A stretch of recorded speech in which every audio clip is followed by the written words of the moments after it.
para ello tengo una invitada especial, la cual está bien capacitada para desarrollar el tema. Voy a dejar que ella personalmente se presente y ahí tengo a mi invitada. Saludos cordiales a todos los que me están viendo. Mi nombre es Inés Cristina Agüero Alvarado, soy médico cirujano venezolana, egresada de la Universidad de los Andes, con posgrado en imagenología y ecografía en la Universidad Claude Bernard de Francia, de Lyon, Francia. Y luego, como ejercicio profesional en Venezuela, en el área de imagenología y en el área de ecografía, desarrollándome en el ambiente privado, en dos instituciones de carácter privado, las clínicas, el Centro de Imágenes y Clínica de Ojos a Ojo de Barquisimeto, Venezuela. A lo largo de mi trayectoria he desarrollado permanentemente todas las áreas de la imagen y sobre todo el área de ecografía diagnóstica en las áreas de medicina interna, pediatría, cirugía, oncología y otras ramas de la imagenología como ginecología también y pequeñas partes, todo lo que refiere al área de diagnóstico ecográfico. Como pudieron ver, mis seguidores, tengo una profesional de gran trayectoria y gran amiga personal, como es la doctora Inés Cristina Agüero. Entonces, vamos a empezar el tema. Inés, ¿qué diferencia existe entre el ecografista y el imagenólogo? Para que tú nos aclares ese punto. El imagenólogo es un especialista que se desarrolla en el conocimiento de todas las técnicas de imagen. Todo lo que se refiere al área de imagenología o diagnóstico por imágenes se centra en el estudio de todas las patologías que pueden abordarse en el ser humano, tanto desde su época prenatal, su época pediátrica, cuando niño, la infancia, la juventud, y luego en su época de adulto, el desarrollo de adulto, con diferentes áreas de especialidad. Se utilizan todos los medios de diagnóstico por imágenes actualmente y se estudian asimismo la formación de la imagen y todos los recursos físicos de los cuales se vale la imagenología para poder hacer la formación de la imagen y el diagnóstico de las diferentes patologías. De allí que desde el inicio de la historia, cuando se hace el descubrimiento de las imágenes a raíz del descubrimiento de los rayos X en el siglo XIX, se va determinando que se puede plasmar una imagen en una pantalla a través de la trayectoria de los rayos X. Eso formó parte de los primeros conocimientos que se tuvieron de cómo se maneja la parte del diagnóstico y cómo esos procedimientos físicos podían ayudar a los diferentes investigadores, en este caso los médicos, a saber qué había detrás de esa imagen y era el estudio del cuerpo humano.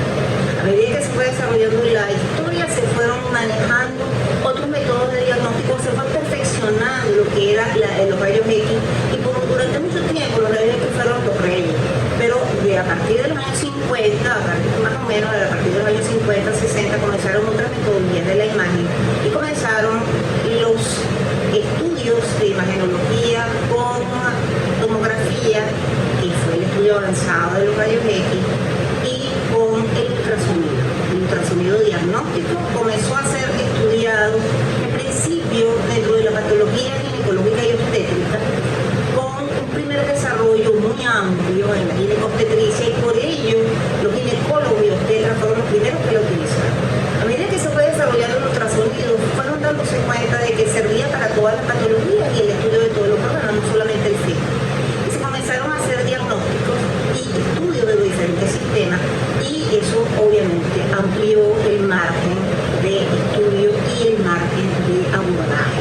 Ya no era solamente el campo de la ginecobstetricia, sino que además era el campo de cardiología, era el campo de medicina interna, era el campo de pediatría y de áreas especializadas, en el caso, por ejemplo, de la gastroenterología, de la urología y todas las otras especialidades que nos ayudan a ir determinando qué patología puede tener el paciente. Allí comienza la oncología. ¿Qué hay de diferencia entre el ultrasonografista como especialidad, como especialista y el imagenólogo?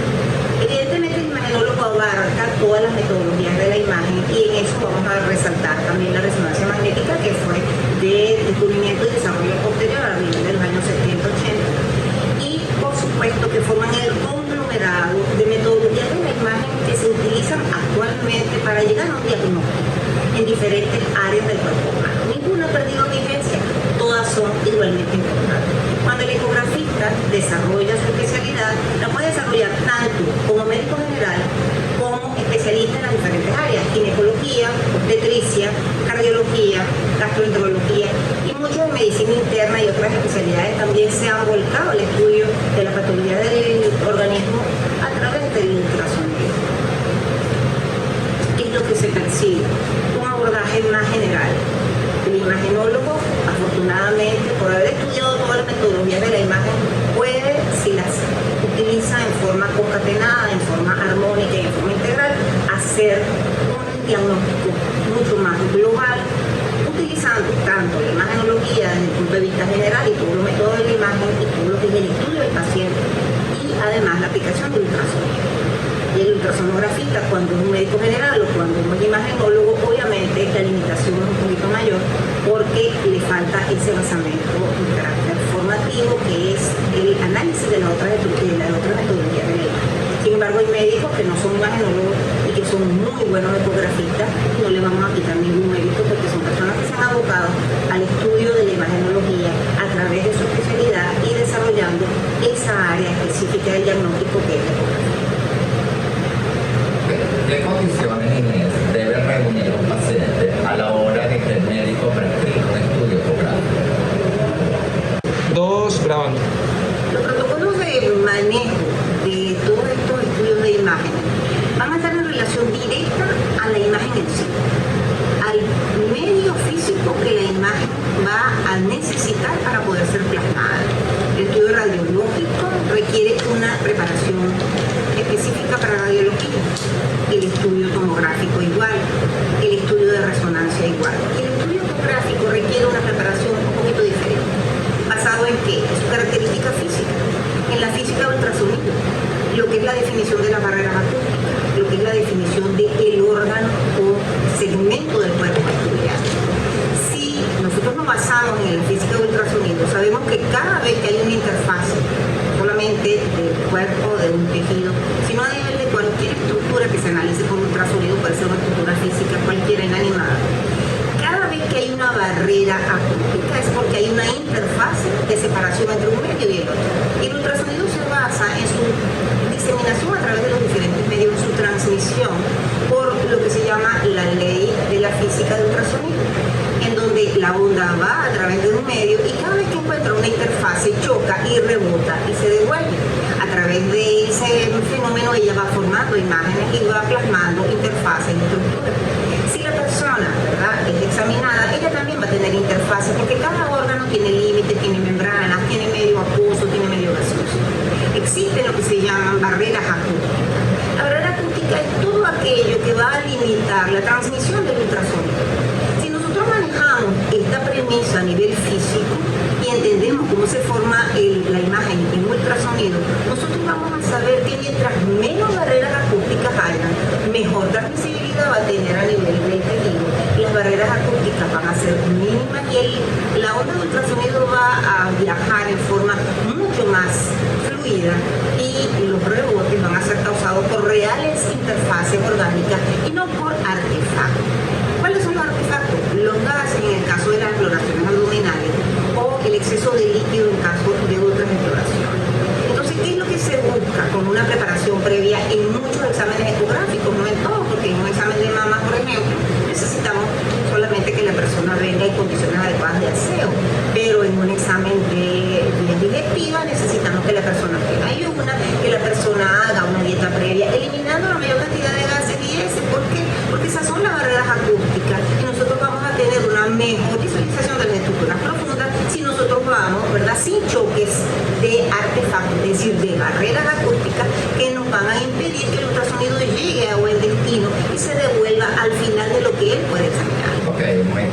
de tu respuesta y aclarando ciertas dudas o mitos y realidades que existen con respecto a la preparación que un paciente debe tener a la hora de venir a realizar su estudio. Ahora bien, ¿qué importancia tiene cada estudio de imágenes y cuál es la secuencia o el orden que debe existir con respecto a los estudios y la sensibilidad y especificidad que cada estudio debe tener? Cuando estudiamos a un paciente y queremos aplicar las metodologías de imágenes para el diagnóstico de una patología, nosotros debemos tener en cuenta tres cosas. ¿Para qué sirve cada estudio de imagen? ¿Cuál es la patología que nosotros estamos investigando? ¿Y cuál es el nivel de exploración diagnóstica que tiene el paciente? Si el paciente es la primera vez que va a ser abordado para estudiar una patología, la cual no sabemos dónde está realmente, sino que tenemos orientación clínica por la historia clínica, por el examen físico, y no sabemos si la lesión, en el caso del abdomen, está, por ejemplo, en el páncreas, está detrás o está adelante, o es el hígado, o es lo que está detrás del hígado. Nosotros necesitamos tener una batería de exámenes de diagnóstico, que en este caso, que nos compete, diagnóstico por imágenes, en donde se abarquen todas las posibilidades de diagnóstico que existan y que vayan a esa patología o a esa área del cuerpo humano. No es lo mismo pasar a nivel, por ejemplo, de la patología torácica, que ir a la patología de abdomen, que ir a la patología de un brazo, de una pierna, que ir a la patología cerebral. Nosotros tenemos necesidad de ir concatenando aquellas metodologías de imágenes que se adapten al segmento del cuerpo humano que nosotros vamos a estudiar, sin despreciar a ninguna, porque todas tienen vigencia y todas siguen activas y actualizadas permanentemente desde el punto de vista médico y desde el punto de vista tecnológico. Nosotros cada vez que abordamos un paciente para estudiarle una patología y ya clínicamente tenemos una orientación de cuál puede ser el órgano o el sistema afectado, nosotros tenemos la necesidad de ubicarnos en todo lo que son las metodologías de imágenes e ir escogiendo aquellas que desde lo más simple a lo más complejo van a darnos con la orientación adecuada por las etapas sucesivas a las cuales el paciente va a pasar. Es decir, primero al despistaje diagnóstico, segundo a la especificidad diagnóstica, tercero al seguimiento luego del tratamiento quirúrgico o médico que el paciente pueda tener en cuanto a la patología. Entonces es muy importante saber que ni la radiología general, las placas radiológicas, ni la radiología contrastada, ni la tomografía, ni el ultrasonido, ni la resonancia, ni la gammagrafía, nada es único ni estrictamente utilizado como único recurso para cada cosa o como único recurso que nos sirva para todo. Es por ello que depende de la patología, nosotros siempre vamos a tener varias metodologías de imágenes y muchas veces actualmente, ¿verdad?, por la cuestión de todo lo que es la parte económica, la parte de rapidez y una serie de situaciones, nosotros estamos a veces presionados acerca de cuál puede ser el examen que nos va a dar la mejor información. Lamentablemente las imágenes no dan para todo y su especificidad y su límite se están dados por la misma metodología física de formación de la imagen. Por lo tanto, no se puede esperar que una estructura que esté limitada por el hueso sea abordable por el ultrasonido, porque el hueso no puede ser atravesado por el ultrasonido. Sin embargo, una radiología simple, ¿verdad?, la radiografía simple de cráneo y las diferentes incidencias nos va a dar mucha información acerca de lo que puede haber, no solamente a nivel óseo, sino también cuando vamos a la tomografía y que se estudia también con los rayos X, lo que hay dentro de esa cavidad que está limitada por hueso. Entonces, como ven, cada sistema, cada área del cuerpo humano va a ser estudiada de preferencia por una, otra o varias especialidades de la imagen y vamos a tener que utilizarlas muchas veces todas para poder dar un diagnóstico más preciso. ¿Qué condiciones debe darte un médico o qué información es lo ideal que debe suministrar una persona, en este caso un colega, a la hora de solicitar un estudio de imagen? Una de las cosas fundamentales que se acaban de enfatizar es la importancia clave que todo el tiempo ha tenido el abordaje clínico del paciente.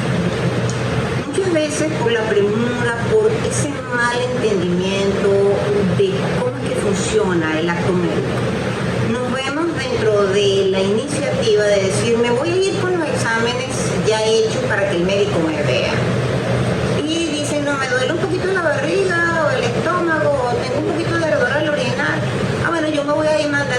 muñeco a ver qué ve, ¿verdad? Y así se lo voy a ir llevando para adelantar.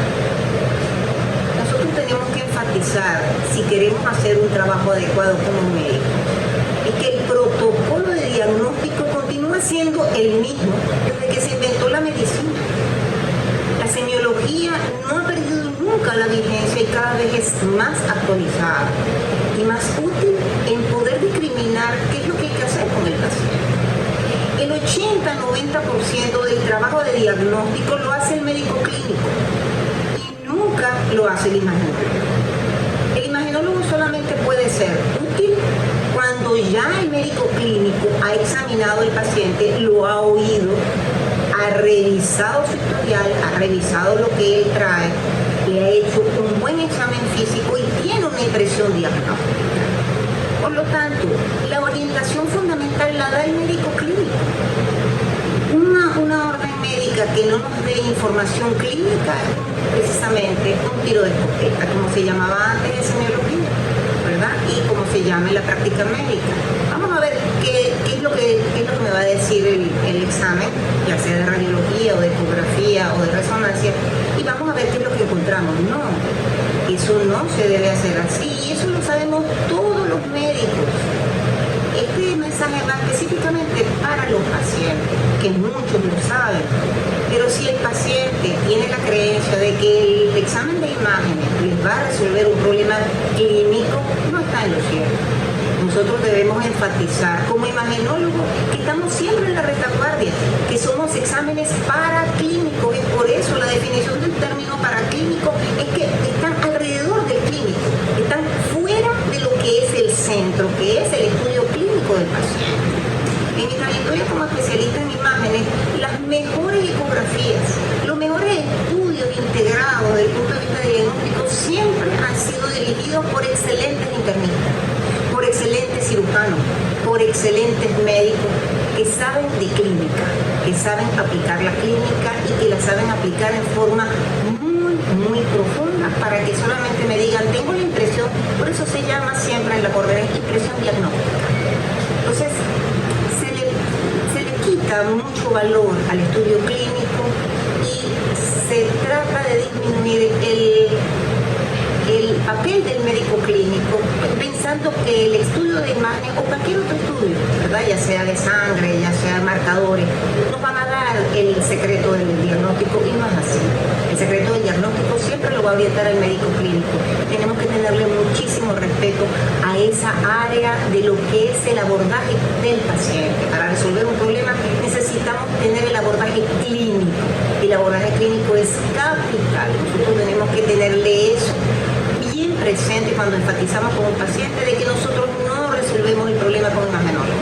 Nosotros estamos simplemente corroborando la impresión diagnóstica y ampliando esa impresión diagnóstica, pero jamás haciendo la pesquisa inicial, a menos que el paciente presente una patología tan multiorgánica que haya que hacer un despistaje órgano por órgano a ver dónde puede estar la patología de inicio. Esos casos existen y esos casos deben ser manejados en forma especial, pero el abordaje inicial del paciente debe ser primero y principal con el médico clínico y nunca saltarse ese paso.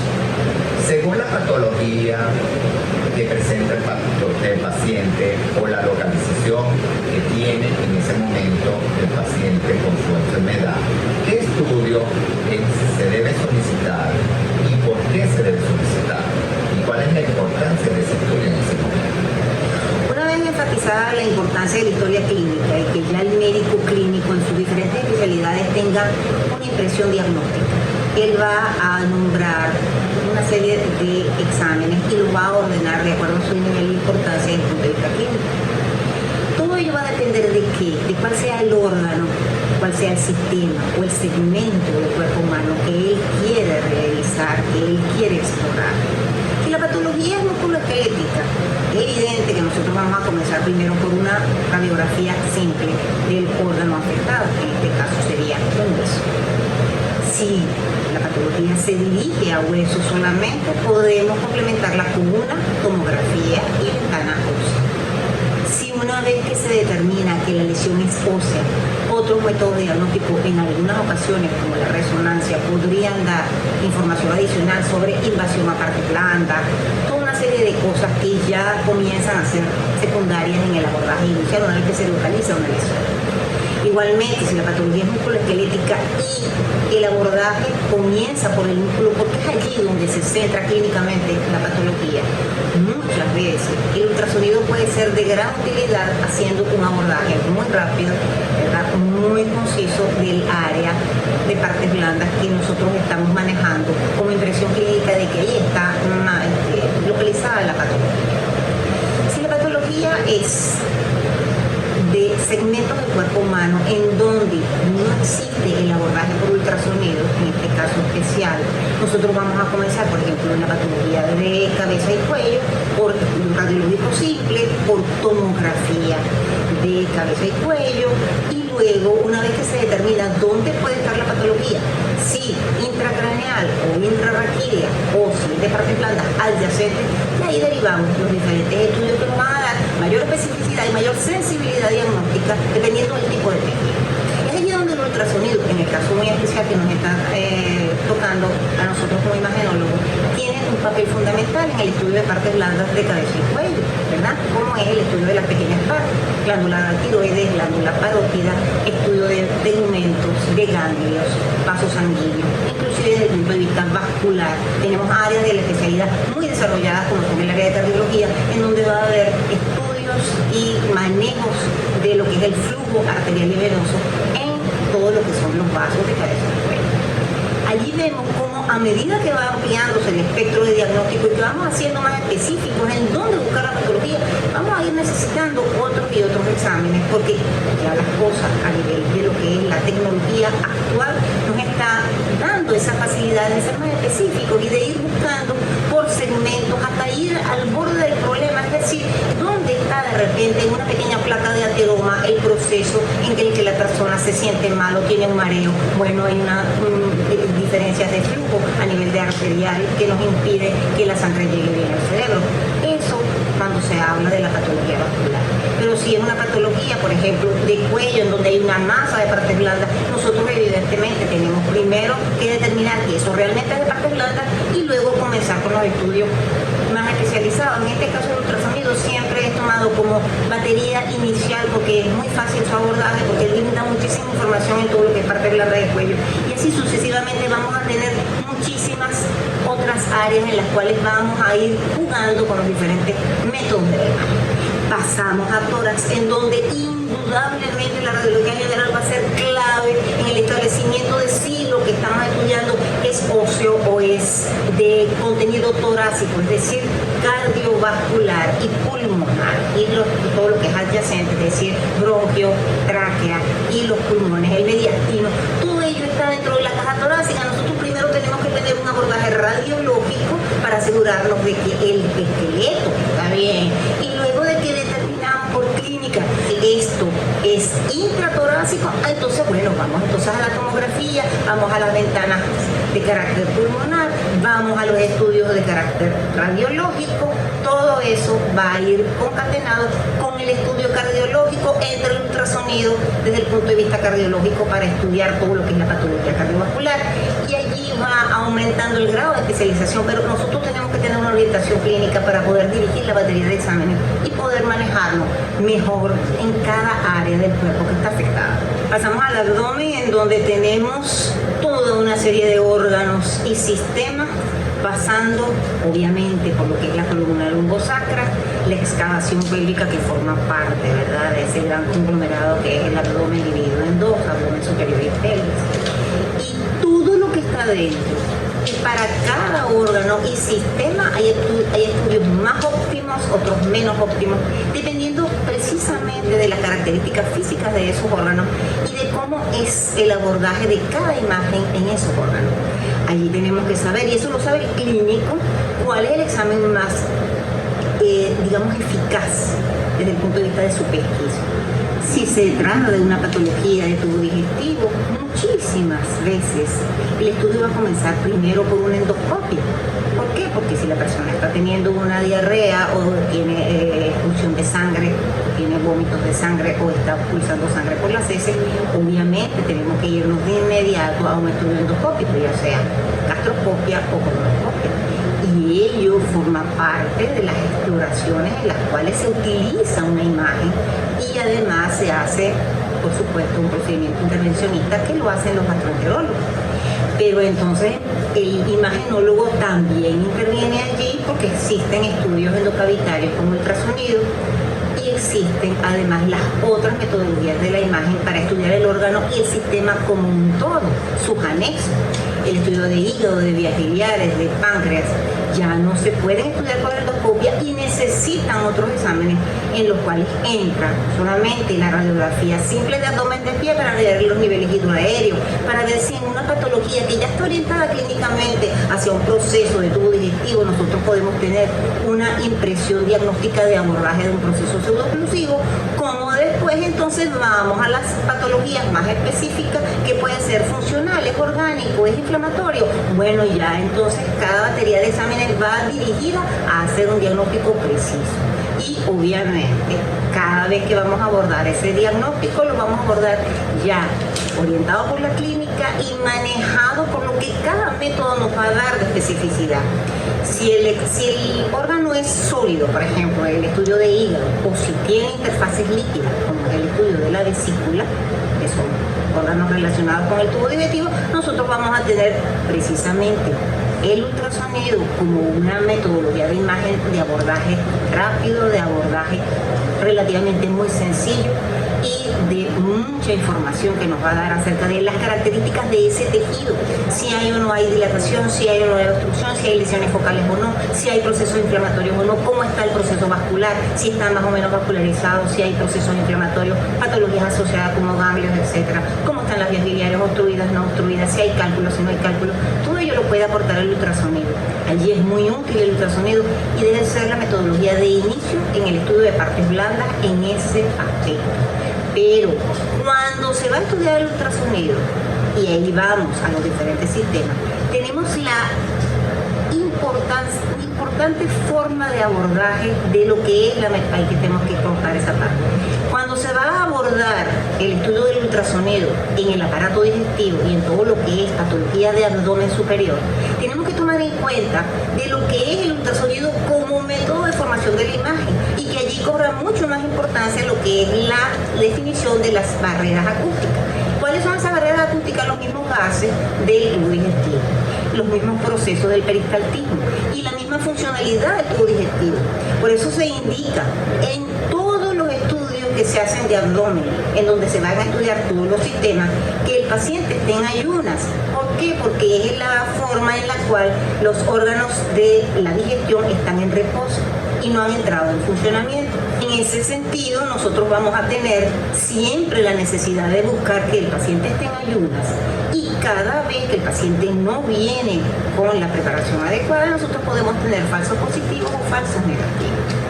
Respetando lo que es la física de ultrasonido, respetando lo que es la física de formación de la imagen en otras áreas de la formación de la imagen y en otras áreas de diagnóstico por imágenes, nosotros vamos a tener un método que cada vez es más eficiente, que cada vez es más óptimo de acuerdo a cómo es cada órgano en especial. Muchas veces el paciente no tiene la capacidad o su estado clínico no lo permite de referírsele a un examen, por ejemplo, de ultrasonido o un examen tomográfico sin una preparación adecuada, porque el paciente está en malas condiciones o es un examen de urgencia. En este sentido, nosotros tenemos que saber optimizar la búsqueda del diagnóstico y saber que tenemos limitaciones que las impone el mismo procedimiento técnico. Nosotros entonces, sabiendo cómo es ese caso en particular, nosotros tenemos que decir que, bueno, desde el punto de vista técnico tenemos tal y tal abordaje conveniente, tal y tal abordaje adecuado en tal órgano, pero hay otros, ¿verdad?, que son limitados dependiendo de cómo sean las barreras desde el punto de vista de formación de la imagen. Y en ultrasonido tenemos que ser muy cuidadosos en ese sentido, porque los mismos gases naturales de todo lo que es el aparato digestivo, los gases de la cavidad gástrica, los gases del colon y del intestino delgado, nos van a interferir y nos van a generar, bien sea áreas que no tenemos visualización o áreas en las cuales las imágenes son dudosas, en donde se van a presentar esos que llamamos falsos negativos o falsos positivos. Nosotros tenemos entonces que hacer un primer abordaje de la patología en estado de emergencia, dando lo máximo de información y luego, una vez que el paciente es estabilizado, si es posible, generar un nuevo estudio en donde se complemente con aquellas áreas que no han sido abordadas en el principio. El estudio urológico también es lo mismo. Nosotros tenemos órganos retroperitoneales, que son los riñones y los uréteres, y también los órganos accesorios, que son las glándulas suprarrenales, y después tenemos vejiga, ¿verdad?, en cavidad pélvica, y todo forma parte del mismo aparato urológico, del mismo sistema urinario. Entonces nosotros cuando hacemos un estudio, en el caso de este servicio lo hacemos integral, que es el estudio de abdomen, en donde estamos incluyendo riñones y todo lo que es la vía urinaria, nosotros tenemos necesidad de un abordaje tanto en la superficie como en la profundidad óptima. Y allí vamos a tener necesidad aún más de preparación. Y a veces preparaciones que van escalonadas, es decir, primero el paciente viene en ayunas y luego el paciente toma agua o hace algunas maniobras para poder realizar en forma adecuada la vejiga y lo que son los órganos pélvicos alrededor. Por lo tanto, es muy importante saber cuál es la metodología y cuál es el órgano a revisar para poder entender, ¿verdad?, de que muchas veces el examen se hace tanto más complejo cuanto mejor estudiado debe ser un sistema y cuanta mayor dificultad tenga el diagnóstico como tal. Y además el seguimiento del paciente. Si el paciente es un paciente en malas condiciones, o es una persona mayor, o es una persona que no puede, ¿verdad?, desde el punto de vista fisiológico, tener condiciones técnicas para un examen, nosotros tenemos que saber escalonar las diferentes etapas de progresión del examen para que nosotros podamos tener la mayor información en cada una de las partes de ese sistema que estamos estudiando. Y se presenta mucho en la vía urinaria, se presenta mucho en patología digestiva, donde en muchas ocasiones mandamos a venir al paciente en ayunas y luego lo mandamos a tomar agua dentro de la misma realización del examen para que la misma cámara gástrica con suficiente líquido nos haga ver la cola del páncreas, que muchas veces en la mayoría de los pacientes es de abordaje difícil porque es un órgano que está retroperitoneal, la cola está muy atrás y además adelante tenemos el colon y tenemos otros órganos que nos van a hacer muy difícil el abordaje lateral o el abordaje anterior. Por eso es importante entender, ¿verdad?, que mientras más exigente pueda ser un examen desde el punto de vista de la preparación, muchas veces es lo que estamos buscando, es que precisamente sea óptima la captación de la imagen y más fino el diagnóstico, más preciso, y el nivel de especificidad y de caracterización de las imágenes va a ser mejor. En el estudio de la cavidad pélvica, que forma parte también de un gran abanico de patología, tanto de origen inicial abdominal superior como en origen pélvico ya más sectorizado, nosotros tenemos que abordar muchísimos sistemas y hacer esa orientación clínica previa, esa patología que nosotros no debemos abocar a estudiar más hacia lo urológico, más hacia lo ginecológico o hacia lo que son los órganos internos del aparato masculino, en este caso próstata y vesículas seminales, pero además todo lo que está alrededor, porque la cavidad pélvica es una cavidad, es un compartimiento, ¿verdad? Es una habitación que tiene muebles, que tiene puertas, que tiene mesas, que tiene cubiertos, que tiene platos. Todo ello es un símil, ¿verdad?, muy doméstico, pero que nos va a decir que si nosotros vamos a estudiar un órgano en particular en la cavidad pélvica, nosotros no vamos a tener el estudio de la pelvis. Por lo tanto, el estudio de la pelvis tiene que ser amplio, ¿verdad?, en el cual vamos a revisar todos esos sistemas y todo órgano que está alrededor, que muchas veces da sintomatología de otro órgano y resulta que el que está afectado, por ejemplo, es el colon y está dando patología de vejiga, o el que está afectado es el útero y está dando patología de carácter colónico. Entonces es muy importante tener esa visión general y saber cómo abordar a un paciente de lo general hacia lo específico para poder tener una mayor especificidad diagnóstica y poder ser más sensible en el estudio de esa patología y llegar al secreto de esa patología con mayor exactitud. En el estudio de la cavidad pélvica, que forma parte también de un gran abanico de patología, tanto de origen inicial abdominal superior como en origen pélvico ya más sectorizado, nosotros tenemos que abordar muchísimos sistemas y hacer esa orientación clínica previa, esa patología que nosotros no debemos abocar a estudiar más hacia lo urológico, más hacia lo ginecológico o hacia lo que son los órganos internos del aparato masculino, en este caso próstata y vesículas seminales, pero además todo lo que está alrededor, porque la cavidad pélvica es una cavidad, es un compartimiento, ¿verdad? Es una habitación que tiene muebles, que tiene puertas, que tiene mesas, que tiene cubiertos, que tiene platos. Todo ello es un símil, ¿verdad? Muy doméstico, pero que nos va a decir que si nosotros vamos a estudiar un órgano en particular en la cavidad pélvica, nosotros no vamos a tener el estudio de la pelvis. Por lo tanto, el estudio de la pelvis tiene que ser amplio, ¿verdad? En el cual vamos a revisar todos esos sistemas y todo órgano que está alrededor, que muchas veces da sintomatología de otro órgano. Resulta que el que está afectado, por ejemplo, es el colon, está dando patología de vejiga, o el que está afectado es el útero y está dando patología de carácter colónico. Entonces es muy importante tener esa visión general y saber cómo abordar a un paciente de lo general hacia lo específico para poder tener una mayor especificidad diagnóstica y poder ser más sensible en el estudio de esa patología y llegar al secreto de esa patología con mayor exactitud. Ok, excelente. Fíjense todo lo que nos sigue, cómo la doctora se paseó por toda la anatomía y por toda la localización del cuerpo con respecto a los estudios que se tienen que solicitar a la hora de querer diagnosticar una patología o una molestia que tiene el paciente en ese momento. Ahora bien, Inés, ¿puede un estudio de imágenes darnos un diagnóstico patológico de X enfermedad? En imagenología, como ya lo hemos visto, la corroboración del diagnóstico clínico, la especificidad y ir al detalle corresponde al área de la imagenología en muchas de las patologías. A veces no es necesario ir a los exámenes más específicos. Con una radiografía simple puede realizarse un excelente estudio y dar un diagnóstico específico. Pero otras veces necesitamos de más exámenes. ¿Qué es lo que debe hacer el imagenólogo? Y en este caso específico del ultrasonido, debe saber hasta dónde llegar, debe saber qué es lo que debe hacer y debe saber qué es lo que debe responderle al clínico para que el clínico pueda orientarse mejor. Si el examen ultrasonográfico es el examen elegido, nosotros tenemos que saber que mientras más grande es la patología, la vamos a ver más rápido, pero el órgano original puede que no lo veamos con claridad. Muchas veces en abdomen, y eso pasa muchísimo, se localizan masas que se llaman como lesiones ocupantes de espacio. Eso es una nomenclatura de carácter técnico imagenológico. Esa lesión ocupante de espacio muchas veces la vemos y la vemos de inmediato, ¿verdad? Simplemente tocando al paciente, o la vemos cuando abordamos al paciente clínicamente. Pero saber de dónde viene necesita a veces no solamente el abordaje de ultrasonido, sino de otras metodologías de imagen para poder discriminar cuál es el órgano que origina esa patología. De hecho, nosotros vamos a ir entonces de lo que parece sencillo, ¿verdad?, hasta lo más específico.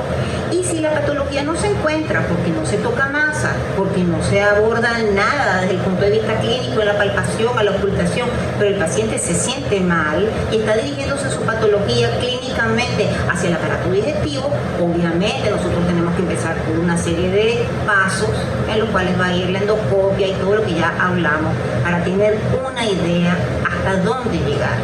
Y por supuesto, una vez que se establece un diagnóstico certero, nosotros vamos a parar allí la exploración imagenológica o endoscópica, o lo que hayamos escogido como exploración. Pero nosotros tenemos que saber cuándo escogerlo. Allí el médico clínico y el imagenólogo podría orientar al médico clínico sobre cómo manejar esos exámenes, y es allí donde cobra importancia lo que es el equipo médico, lo que es la definición del equipo que está alrededor del paciente desde el punto de vista del despistaje, el abordaje clínico, el abordaje de su diagnóstico, tratamiento y seguimiento.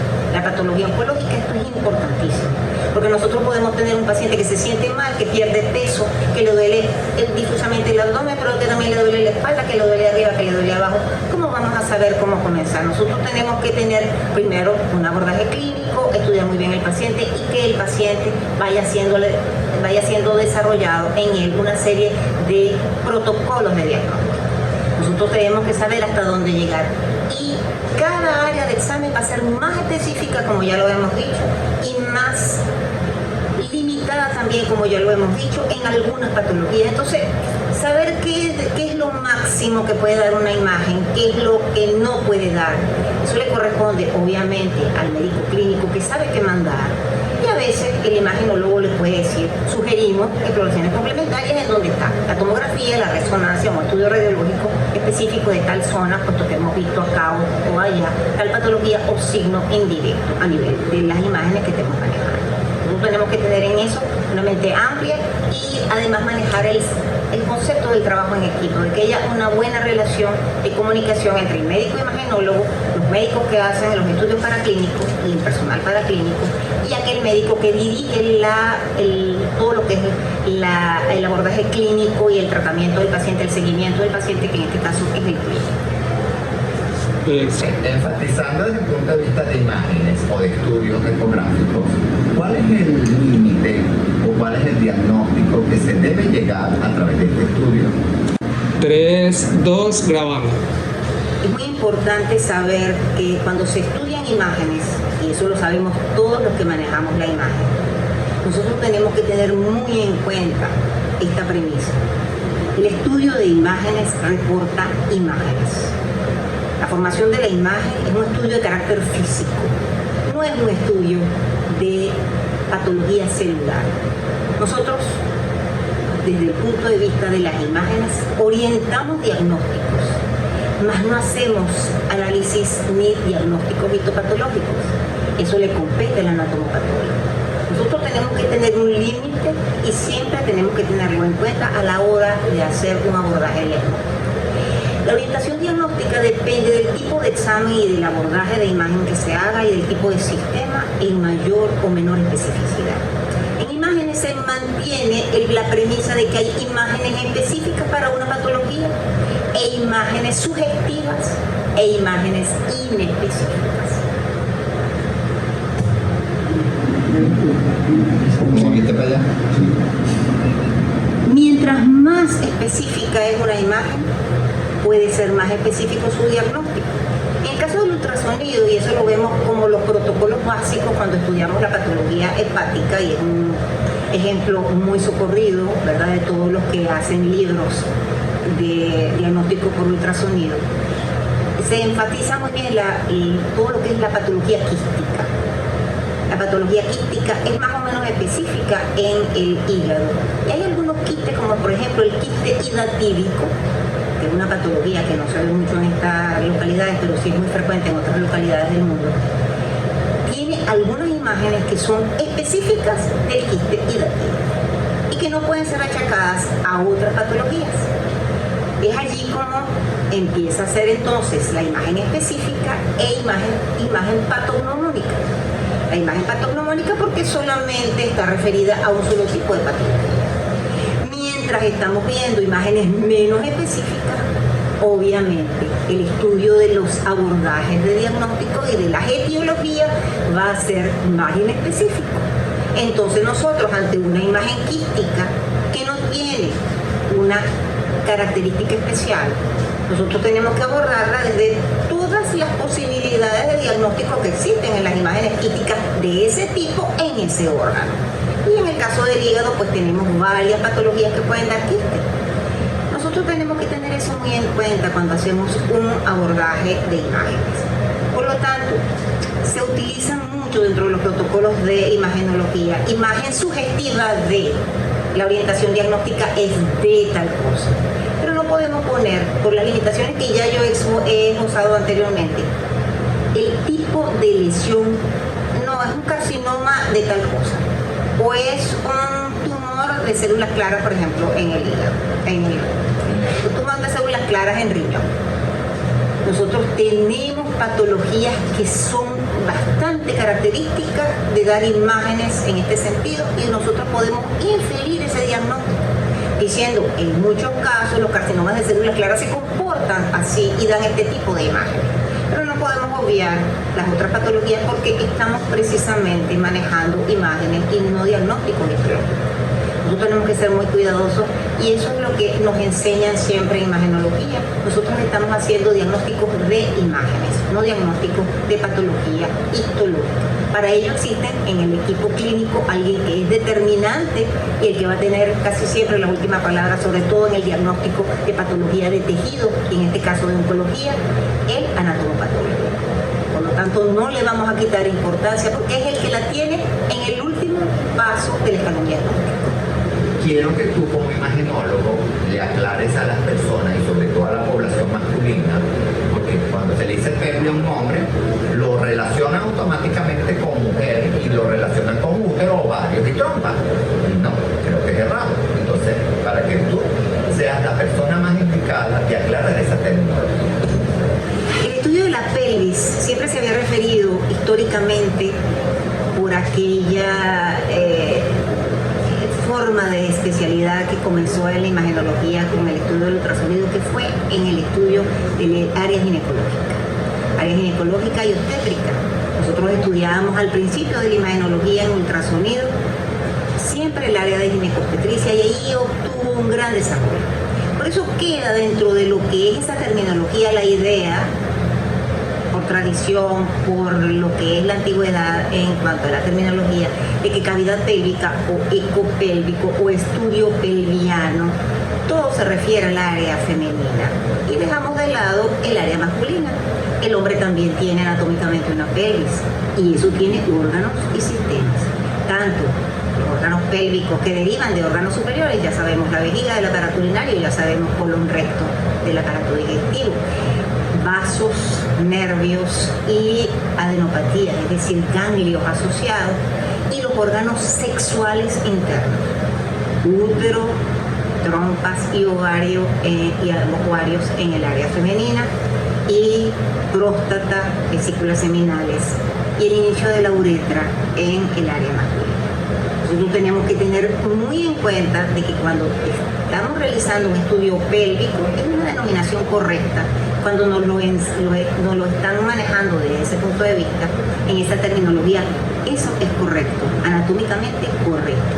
Que ahora el estudio pelviano sea en un paciente masculino y el estudio pelviano sea en un paciente femenino, obviamente tenemos órganos diferentes que estudiar a nivel sexual, pero el resto de las estructuras siguen siendo de la cavidad pélvica anatómica normal. Allí tenemos que incluir tanto el espacio presacro, tanto todo lo que es la cavidad pélvica como un todo, ¿verdad? Y todo lo que pueda ser abordado desde el punto de vista de sus límites, los cuales son tanto del hombre como de la mujer. En ese sentido tenemos que tener siempre en cuenta de que cuando estamos ordenando un eco pélvico o pelviano, lo hacemos correctamente, no estamos incurriendo en un error de dialéctica o un error de término, sino que lo hacemos correctamente y eso va para el público porque se estila que el eco pélvico o pelviano quedó en el inconsciente colectivo de que era solo de la mujer y resulta que también puede ser del hombre. Ahora claro, se enfatiza pélvico prostático, cuando obviamente se quiere un estudio detallado de la próstata, sus medidas, su capacidad en CC, el estudio de las vesículas seminales y todos los órganos asociados, pero eso es, como quien dice, una énfasis en lo que ya sabemos, ¿verdad? Redundar sobre lo mismo. Y ya sabemos que igualmente en la mujer nos van a decir pélvico ginecológico, obviamente, o pélvico uterino, porque claro, obviamente si la persona ha sido operada, el útero va a estar ahí. Pero esas son cosas que a veces, ¿verdad?, hacemos nosotros los médicos para enfatizar que realmente se deriva hacia esa exploración, la exploración ecográfica y que no se va a ir por las ramas. Es simplemente una enfatización, pero realmente no tiene un fundamento desde el punto de vista de la terminología y desde el punto de vista anatómico. La ecografía es muy importante en el estudio de la patología urológica, no solamente de la vejiga, de las vesículas seminales, de la próstata y de la uretra proximal, que son las áreas del estudio ecográfico en la patología pélvica masculina, sino también de todo lo que pueda ser asociado. Nosotros tenemos allí cantidad de órganos que ya fueron enunciados hace poquitos momentos, en donde vamos a tener patologías que pueden incidir sobre ese sistema y que nos van a dar una sintomatología que aparenta ser urológica o que aparenta ser de órganos asociados al aparato urinario, en este caso de aparato genital interno, aparato genital interno, sino que son de afuera, y entonces precisamente la cavidad pélvica debe ser abordada como un todo, y es allí donde el clínico sabe qué encontrar cuando nosotros estamos explorando y ponemos que la vejiga está en represión, que la mandamos a vaciar, que tiene un engrosamiento de pared, que no se manejan los límites bien, que tenemos una dificultad en el abordaje profundo de la cavidad pélvica porque hay una masa o hay una pérdida del espacio. Todo ello forma parte de ese estudio de pelvis e incluye todo lo que es la patología masculina. Por lo tanto, fíjense la importancia que tiene desde el punto de vista del estudio de los órganos masculinos, el estudio de la cavidad pélvica como un todo, y de que debe ser abordado siempre en esa forma, de que todo lo que está asociado alrededor de vesículas seminales y de próstata y alrededor de vejiga también debe ser informado en un estudio pélvico de órganos masculinos. Es importante entonces hacer ese énfasis para que quede claro dentro del público en general, pacientes y familiares que están viendo este video, de que esa terminología no es errada, sino que está adecuada a la parte anatómica que estamos analizando. Fíjense que es un tema, los estudios de imágenes tienen mucho de la facultad, tiene mucha información, lo cual tratamos de reunirlo y resumirlo lo más preciso posible. Pero esto nos da pie a que tenemos otros programas posteriores con nuestra invitada Cristina Agüero el día de hoy, o que también ustedes nos pueden sugerir que otro imagenólogo o ecografista ustedes quieren escuchar o quieren ver para que nos oriente y los oriente a ustedes sobre un tema en particular desde el punto de vista de imágenes. Porque fíjense que hicimos énfasis en solo la ecografía, pero tienen también los rayos X, la tomografía, la resonancia, el gammagrama. Existe una serie de estudios de imágenes que cada uno tiene su especificidad y sensibilidad y su importancia, y no debemos restar ni negar que un estudio es mejor que el otro. No, cada uno tiene su lenguaje particular y cada uno habla por sí solo. Lo que sí tenemos que nosotros como médicos saber utilizarlo en el momento preciso y en la patología, y también ya tener por adelantado la información que nos va a traer ese estudio y no quedarnos sorprendidos con el resultado.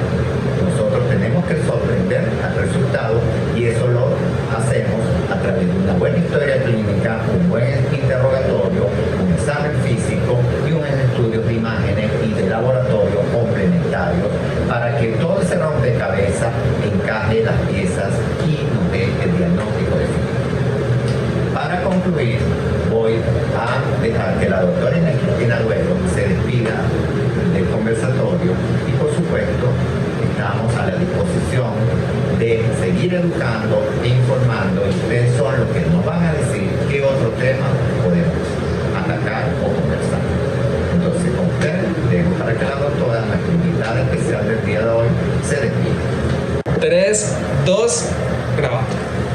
Para mí es un gran honor participar en esta serie de conversatorios que está realizando el doctor José Gregorio Rodríguez, un colega muy acucioso en el estudio que le compete, que es el estudio del paciente oncológico, un gran profesional y que es una persona que tiene una excelente visión de cómo realizar ese seguimiento del paciente. Me siento honrada de poder formar parte de ese equipo de trabajo, y así como con otros médicos de excelentes referencias profesionales, y que siempre me han dado un excelente estímulo para seguir siendo el mismo entusiasmo, muy a pesar de cualquier tipo de dificultad del momento, del ambiente o de lo que se nos vaya presentando. Cada paciente debe ser abordado de forma individual, a veces las condiciones económicas no nos permiten llegar a lo que es óptimo. Sin embargo, nosotros como parte del equipo médico debemos saber cuál puede ser la mejor relación, calidad, especificidad, utilidad y precio porque lamentablemente en los actuales momentos tenemos que ver muy bien eso. Y yo pienso que en el área que nosotros estamos desarrollando, que es el área del ultrasonido diagnóstico, podemos hacer un buen aporte de un examen que continúa siendo relativamente poco costoso, pero que es muy parlante, que es muy útil para que la persona pueda orientarse a nivel clínico y pueda hacer sobre todo un buen seguimiento.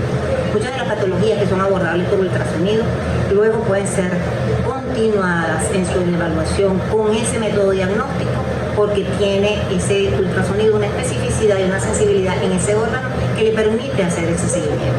Entonces la persona, una vez bien estudiada y una vez habiéndose hecho toda esa batería de exámenes iniciales y teniendo lo que se llama el abordaje completo del paciente, nosotros vamos entonces con la dirección del médico tratante a ejecutar aquellas exploraciones ecográficas que le sirvan al médico para ir viendo la mejoría progresiva que un paciente tiene luego de una intervención quirúrgica o luego de quimioterapia, de radioterapia en el caso del paciente. Nosotros tenemos entonces un gran entusiasmo y para nosotros siempre es un estímulo continuar ofreciendo el mejor servicio que podamos, siempre dentro de la tónica de tener por encima de todo y sobre todo nuestro ejercicio profesional en beneficio del paciente. En nuestro sitio de trabajo, dentro de una clínica oftalmológica, nosotros tenemos aquí en este servicio varias especialidades y las estamos manejando con todo el espíritu de servicio que podamos dentro de esta realidad actual. La clínica se llama Clínica de Ojos a Ojo y está situada en el oeste de la ciudad de Barquisimeto, carrera 21 entre 54 y 55, en donde estamos a disposición de todas aquellas personas que tengan interés en venir a la clínica a hacer cualquier tipo de consulta, ya sea en el área de oftalmología, en el área de otorrino.